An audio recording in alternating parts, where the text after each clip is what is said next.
Thank you for watching New Day here on CNN Philippines. Well, passion turned to profit. Content creator and beauty brand owner Mae Layug dreamed of building her own makeup brand, and she didn't stop until it became a reality. GRWM, or Get Ready With Me Cosmetics, was born out of Mae's desire to create an inclusive and cruelty-free beauty brand. Mae is with us right now in the studio to tell us more about her inspiring story. Good morning to you, Mae. Good morning. You know, happy Women's Month to you. Yeah, happy Women's Month to you. Incredible story that you have. You mentioned earlier, 2016, you started all of these YouTubes and beauty reviews. You're a makeup enthusiast, you know. And then what happened by 2019? All of a sudden, what? You know, I should actually make my own makeup brand. Yeah. Actually, it was 2019. I was in Myeongdong, Korea. Yes. I was browsing a lot of makeup products. And then sabi ko nun, parang it feels good if I could see like Filipino being represented globally. Because, you know, in Korea, di ba, capital din sila. Yes. Like, there's a lot of makeup products. So sabi ko, parang gusto ko mag-develop ng something that I could say that it's proudly made by Filipinos for the Filipinos. So at that time, I also saw yung mga lacking sa Philippine market, which is a shade range ng mga foundation, ng mga powders. So at that time, sabi ko, paano ko i-fill yung gap na to? So I started working with brands then for product development. I got very interested in product development with ingredients, etc. That I decided myself, like, I took the courage na, sabi ko, I'll start my own cosmetics brand. So I guess with that, you already developed some sort of, you're able to get to know the suppliers, you're able to get to know, you know, where to have all of your makeups made and that. I mean, it's easy to dream about. Yes. But it's hard to start. I mean, you know, to have to go through all the documentation and to finally get it off the ground. Yes. Actually, it was the paperworks. That's the most tedious ones kasi hindi ka pwede maglabas ng makeup brand. Ang basta-basta ka lang may ilalabas. So, everything has to undergo testing. They have to have like stability reports na safe to use yung mga cosmetics products namin. And of course, notified sa FDA lahat. So, at that time, sobrang overwhelming siya for me. Kasi it's my first time. I have no background in business. I am a nurse. Wow. I work as a cardiac nurse for 3 years, then became a content creator. And I started my own business. So talagang I have zero background, but I'm very thankful na there's a lot of people na tumulong sa akin, like nag-guide sa akin on how to process the papers, etc. You may not have had the background in this, but the door definitely opened wide for you. I mean, what makes your brand, I mean, actually stand out from all the rest? What is it? We really highlighted as our tagline yung beauty on your own terms. Okay. So it's for us kasi like ikaw yung magdidictate on what beautiful means para sa'yo. So there are days when we feel so good about ourselves. There are days na hindi, and that's completely okay. Parang ikaw yung magde-decide kung how do you define beauty for you. And at the same time, isa sa main focus namin is to be inclusive. Because the Philippines is a very diverse country eh. So, hindi lang 3 ang skin tones dito. There's a lot. And you will be surprised to see a lot more skin tones while I was developing more products. Yeah, so nakakagulat kasi before akala lang natin. So for mga Pinays, what would you say would be the most common skin tone that we have medium to tan skin tones, which is very common. Before kasi sa market, like way back mga 10 years ago, palaging 3 shades lang yung foundation.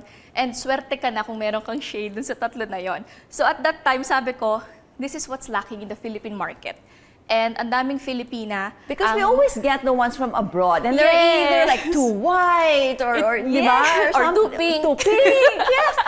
Are we yellow? I mean, exactly. Looking for the yellow shades. Yes. When I was starting out on YouTube back in 2016, I had to buy pa from US brands just so I can find my shade. So sabi ko, I really need to fix this in this market. And I'm so happy how the Philippine cosmetics industry has evolved. Like, it's very rare to see local brands now launching less than 5 shades of bases. So nakakatuwa na talaga nag-grow yung local industry. I mean, there's really something for everyone. I mean, it seems like you're already busy the way it is, you know, with your YouTube and then now your cosmetic lines. And then you also have a coffee shop? Yes. Actually, it's my husband's, but I'm helping him manage him and market it. Okay, so tell me a little bit about this. Well, At 2, what's the name? At 2? it's 2:15 Coffee. It's 2:15, our okay. anniversary as a couple.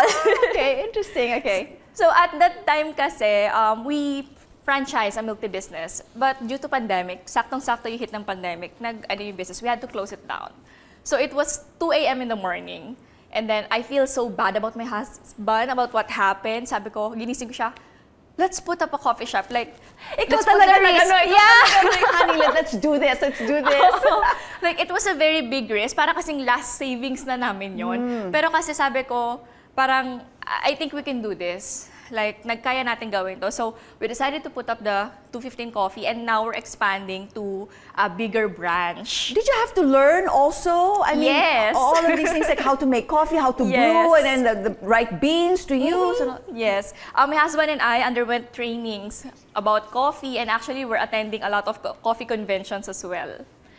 Sabi ko nga, super busy ka. So you have a coffee shop, your YouTube nga, tapos your makeup brand. How do you maintain that work-life balance that you have? Which one do you give more priority to? Or, honey, ikaw na bahala sa coffee shop, ikaw na bahala dito, ha? I mean, Well, I have to admit, I'm workaholic and that's my best and worst trait. Okay.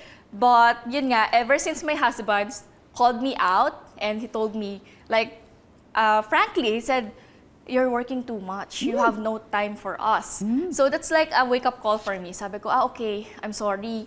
I'll do better. And then since then, like every Sunday, we always go out with the family. And then now that I'm an expecting mom, I'm 4 months. Okay, I didn't even know. You had it so well. Okay. So, sabi kong ganyan, I really have to take time to focus then sa family ko. Like, I know business is, running a business is very, tedious and busy, but sabi ko, I have to also take care of my mental health and of my family relationship. Ayoko naman na, because of business, di ba, magkaroon ng problem sa family. That's right. Now, okay, so we are celebrating Women's Month and celebrating all these wonderful and empowered women such as yourself. So for you, what makes an empowered woman? Should you just describe yourself?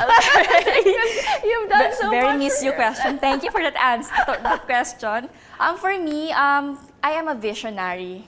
Like, if I want something, I'm gonna go and get it. Like, no matter how long it takes, no matter how difficult it is, I will always find my way out. And no matter how many doors that must have closed and Yes. said, no, don't do this, you can't go there. yes, of course. I'm also kasi a risk taker, but it's a good and a bad thing at the same time. Pero what I learned is that, tawag dito, I promised myself that I will do better in life because our life before was not easy. So Yeah. sabi ko talaga, I'll do better in life because I don't want to go back dun sa pinagdaanan namin before. right.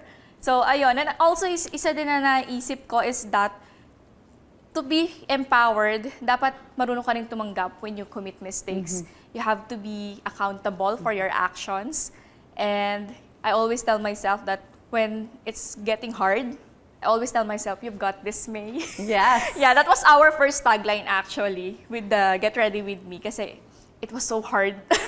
Well, you've definitely got it. I mean, Get Ready With Me is continuously growing, day by Yes. day because of your dream and your love for, for makeup and everything Yes. beautiful, right? Thank you so much for joining us Thank this you morning, so May. All the much. best to you and your new bundle of Thank joy you. soon to come out. Thank you for joining us here.